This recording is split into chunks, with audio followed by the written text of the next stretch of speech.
Morning students, आज हम प्रतिरोधों के समांतर क्रम और श्रेणी क्रम संयोजन पर आधारित कुछ एग्जाम्पल्स जो आपकी एनसीईआरटी की बुक में पेज नंबर 238 पर दिए गए हैं उनको हल करते हैं। देखिए, इस क्वेश्चन में आपको तीन प्रतिरोध दिए गए हैं, एक R1, एक R2 और एक R3। इन तीनों प्रतिरोधों को एक दूसरे के साथ, आपको चित्र देखकर पता चल रहा होगा, समांतर क्रम में जोड़ा गया है और हमने एक 12 वोल्ट की बैटरी का प्रयोग हमने किया है। नंबरिकन पढ़ेंगे तो आपको पता चल जाएगा कि वोल्टेज जो है इस पर विभवांतर जो है वो कितना लगा हुआ है, 12 वोल्ट का लगा हुआ है। तो क्वेश्चन में आपको दिया गया है R1 और R2 और R3 के मान। तो जो वैल्यूज आपको दी गई होती हैं पहले हम उन्हें नोट करते हैं। R1 बराबर कितना, 5 ओम। R2 बराबर कितना, 10 ओम। R3 बराबर कितना, 30 ओम। और बैटरी के सिरों से जो विभवांतर निकल रहा है वो कितना है, 12 वोल्ट का है। यानी इस पूरे संयोजन पर 12 वोल्ट का विभवांतर मेजर हो रहा है। तो V बराबर कितना है, 12 वोल्ट। अब उसने हमसे इस पे तीन प्रश्न पूछे हैं। ए ने क्वेश्चन पूछा है कि प्रत्येक प्रतिरोधक से प्रवाहित होने वाली विद्युत धारा, ठीक।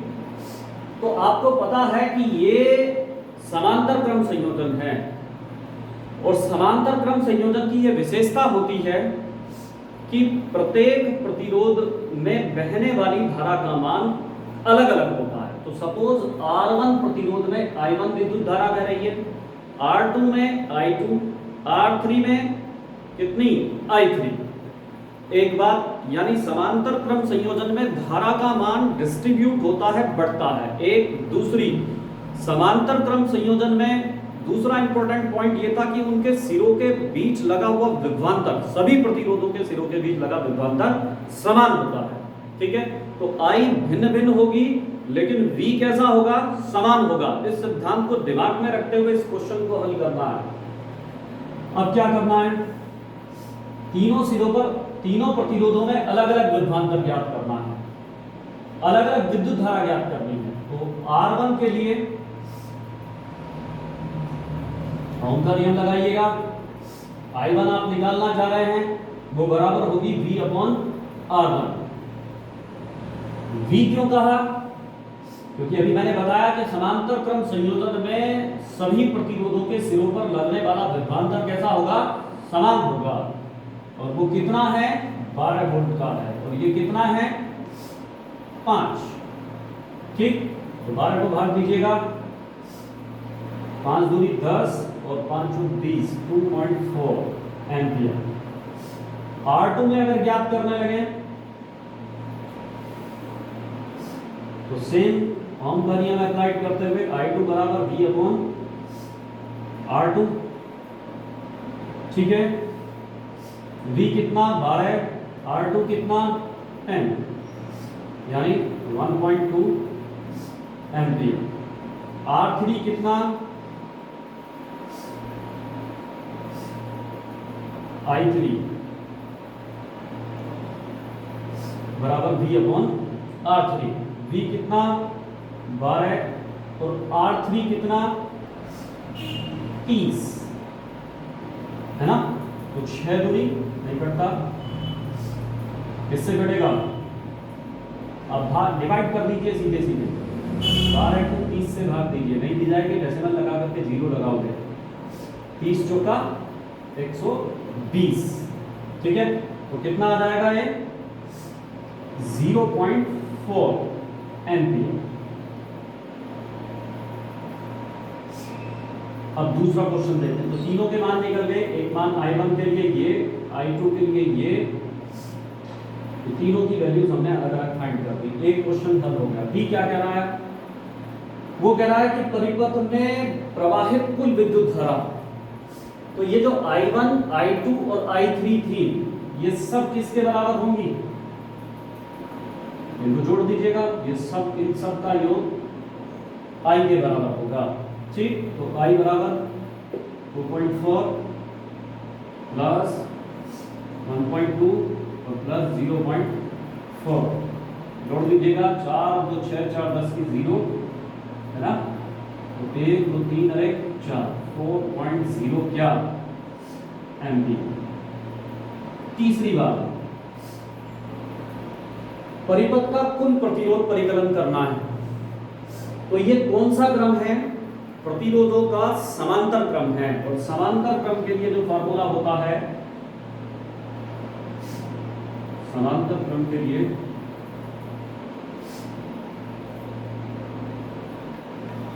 वन अपॉन आर बराबर 1 upon R1 plus 1 upon R2 plus 1 upon R3। तो 1 अपॉन R बराबर 1 बटे R1 कितना है 5, R2 कितना है 10, R3 कितना है 30। तो 1 अपॉन R 30 एलसीएम हो गया यहाँ पर, 5 छक 30, 10 तिया 30 और 30 एकम। 1 अपॉन R बराबर 10 बटे 30 यानी R बराबर 30 बटे 10 यानी R बराबर कितना 3 ओम। देखिए एक तीसरा क्वेश्चन हल हो गया। अभी मैं एक बात और बता रहा हूं, इस क्वेश्चन को बी पार्ट को आप ऐसे भी हल कर सकते हो या ओम के नियम से। उसने परिपथ में कुल धारा का मान पूछा है, तो वो पाई मान ली मैंने और वो होगी बी अपॉन आर। बी कितना 12 वोल्ट की बैटरी थी और पूरे परिपथ का प्रतिरोध कितना था 3 3 चौक 12 तो 4 क्या एम्पीयर। तो दोनों मेथड लगा सकते हैं आप, इससे भी सॉल्व कर सकते हैं और चाहे तो डायरेक्ट ओम के नियम का पालन करते हुए भी आप इसको हल कर सकते हैं। ठीक है, प्रतिरोधों के संयोजन पर ही आधारित पेज नंबर 239 पर 12.9 एग्जाम्पल आपको दिया गया है। तो चित्र आपको दिखाया गया है उसमें, और उसमें देखिए ये 5 प्रतिरोध हैं R1, R2, R3, R4, R5। ठीक, इस तरह से कुल 5 प्रतिरोध हैं जिनके मान क्रम से आपको दिए भी गए हैं।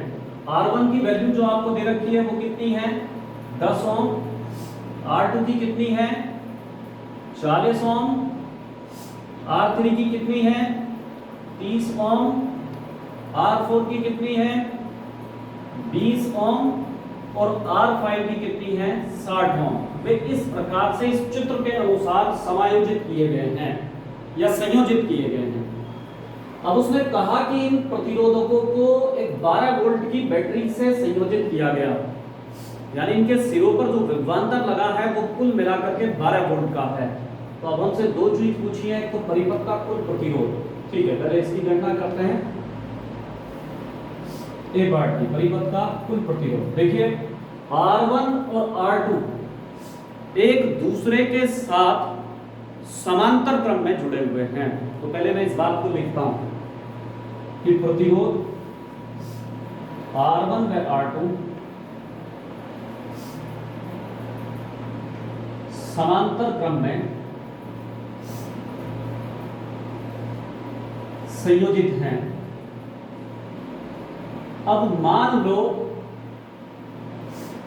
इनका इन दोनों का जो तुल्य प्रतिरोध है वो हमने R' मान लिया। ठीक है, कितना मान लिया R'। तो समांतर क्रम संयोजन के लिए 1 अपॉन R' बराबर होगा 1 upon R1 plus 1 upon R2। चाहो तो आप इसे लिख भी सकते हो कि माना इनका तुल्य प्रतिरोध कितना है, कितना माना हमने R' है। ठीक है, तो आप वैल्यू निकालिएगा 1 अपॉन R' बराबर 1 अपॉन R1 यानी 1 अपॉन 10 प्लस 1 अपॉन R2 यानी 1 अपॉन 40। एलसीएम लीजिएगा। ठीक है, 40 आएगा, 10 4 द 40 और 14 बन जा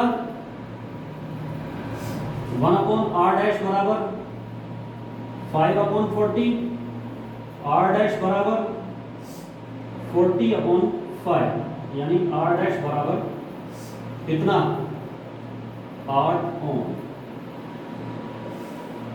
तो यानी आप ये मान सकते हो कि इन दोनों के स्थान पर एक 8 ओम का प्रतिरोध इस चित्र में जोड़ दिया गया है।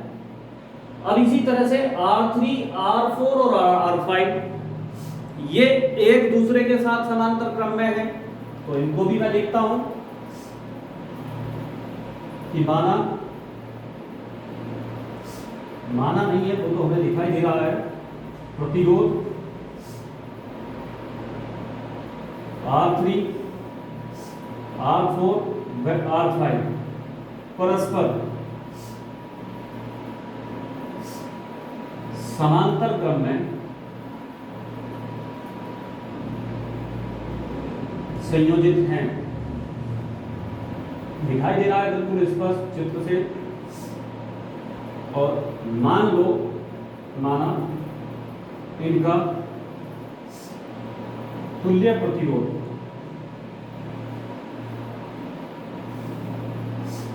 जैसे उसका R डैश मान लिया था, आपकी बात R2 डैश मान लीजिएगा है, तो समांतर क्रम संयोजन के लिए 1/R2 डैश बराबर होगा 1/R3 प्लस 1/R4 और प्लस 1/R5।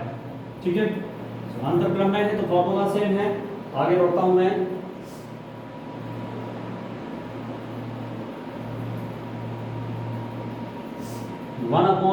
R2 डैश मान रखिएगा, R3 की वैल्यू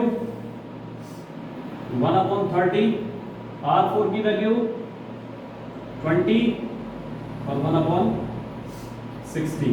तो 1/R2 डैश एलसीएम ले लीजिएगा 60, 30 दूनी 60, 20 दिया 60 और 60 कम 60। तो 1/R2 डैश बराबर 6/60, R2 डैश बराबर 60/6, यानी R2 डैश बराबर 6/60। कितना? 10 ओम। अब देखिए इन दोनों के संयोजन का कुल मान R डैश था और इनके कुल संयोजन का मान R2 डैश था। अब ये दोनों संयोजन एक दूसरे के साथ है ना श्रेणी क्रम में हैं, तो मैं ये लिखूंगा चूंकि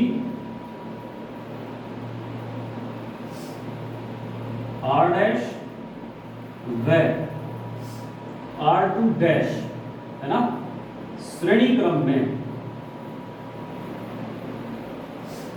संयोजित हैं। उसने पूछा क्या है? परिपथ का कुल प्रतिरोध। आते हैं परिपथ का कुल प्रतिरोध, जिसे आप क्या कहेंगे R, वो बराबर हो जाएगा R dash plus R2 dash. श्रेणी क्रम के लिए फार्मूला है R डैश की वैल्यू 8, R2 डैश की वैल्यू 10, यानी कुल मिलाकर कितना 18 क्या ओम। एक आंसर आपका ये आ गया। डी पूछा है आपसे, धारा का मान पूछा होगा, परिपथ पे कुल धारा। तो ओम का नियम आप जानते हैं, ओम के नियम से I बराबर कितना V/R।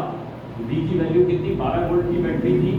R टोटल कितना है परिपथ का 18, तो 6 दूनी 12 और 6 दूनी 12 और 6 दिया 18, यानी कितना 2/3। आप देना चाहें 2 को डेसिमल लगाइए, 0 लगाएंगे, 3 छंग 18, फिर 2 बचा। इसी तरह से चलते चले जाएंगे तो दशमलव का एक अंक बढ़ा देते हैं 5 से संख्या बड़ी होने पर, ये जो वैल्यू आ जाएगी आपकी 0.67 क्या एमपी। ये मान आपका निकल के आ जाएगा। इजी न्यूमेरिकल था, थोड़ा सा चित्र आपको समझना था। ठीक है, पॉज करते हैं।